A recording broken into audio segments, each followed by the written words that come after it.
तो कभी भारत का सबसे बड़ा स्टार्टअप जिसकी वैल्यू कीमत थी 22 बिलियन डॉलर, जिसके विज्ञापन में लियोनेल मेसी और शाहरुख खान जैसे बड़े चेहरे हुआ करते थे, आज उसी कंपनी के मालिक रविंद्रन को सिंगापुर कोर्ट ने 6 महीने की जेल की सजा सुना दी है। सवाल है कि भारत का सबसे चमकदार स्टार्टअप आखिर बर्बाद कैसे हो गया।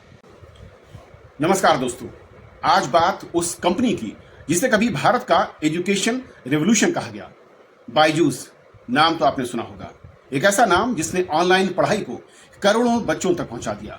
कोविड के समय कंपनी इतनी तेजी के साथ बढ़ी कि इसकी वैल्यू, इसकी कीमत लगभग 22 बिलियन डॉलर पहुंच गई।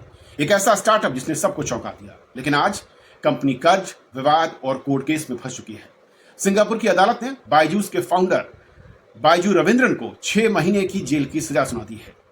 कोर्ट का कहना है कि रविंद्रन ने बार बार अदालत के आदेश का पालन नहीं किया, अवहेलना की, और उन पर आरोप है कि उन्होंने अपनी संपत्तियों और पैसों से जुड़े जरूरी दस्तावेज कोर्ट को नहीं दिए।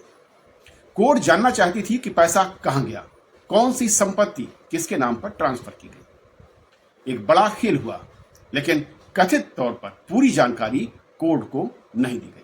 मामला इतना बढ़ा कि अदालत ने इसे कंटेम्प्ट ऑफ कोर्ट यानी अदालत की अवमानना कह दिया और फिर 6 महीने की सजा का ऐलान कर दिया।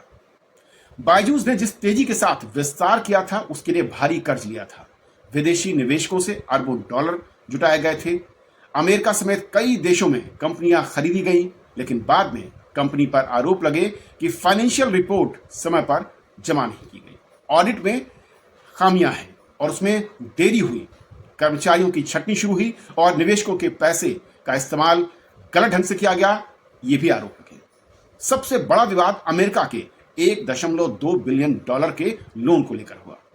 लेंडर्स ने आरोप लगाया कि करीब 533 मिलियन डॉलर संदिग्ध तरीके से कहीं दूसरी जगह ट्रांसफर किए गए। लेकिन विवाद और बढ़ गया और धीरे धीरे निवेशकों ने कंपनी से दूरी बनानी शुरू कर दी। जिस कंपनी को कभी भारत का स्टार्टअप सुपरस्टार कहा जाता था, आज वही कंपनी कोर्ट, कर्ज और कानूनी लड़ाइयों में उलझी हुई है। यह कहानी सिर्फ बायजूस की नहीं है, बल्कि उस स्टार्टअप मॉडल पर भी है जहां पर तेजी से रातों रात कोई स्टार्टअप ग्रोथ दिखाता है, इन्वेस्टमेंट आता है, उसकी वैल्यूएशन करोड़ों में, अरबों में पहुंच जाती है। क्योंकि यहां पर मजबूत बिजनेस मॉडल से ज्यादा हाइप पर भरोसा किया जाता है। तो जो कंपनी बच्चों को भविष्य सिखा रही थी, दिखा रही थी, आज खुद अपने भविष्य के लिए लड़ रही है।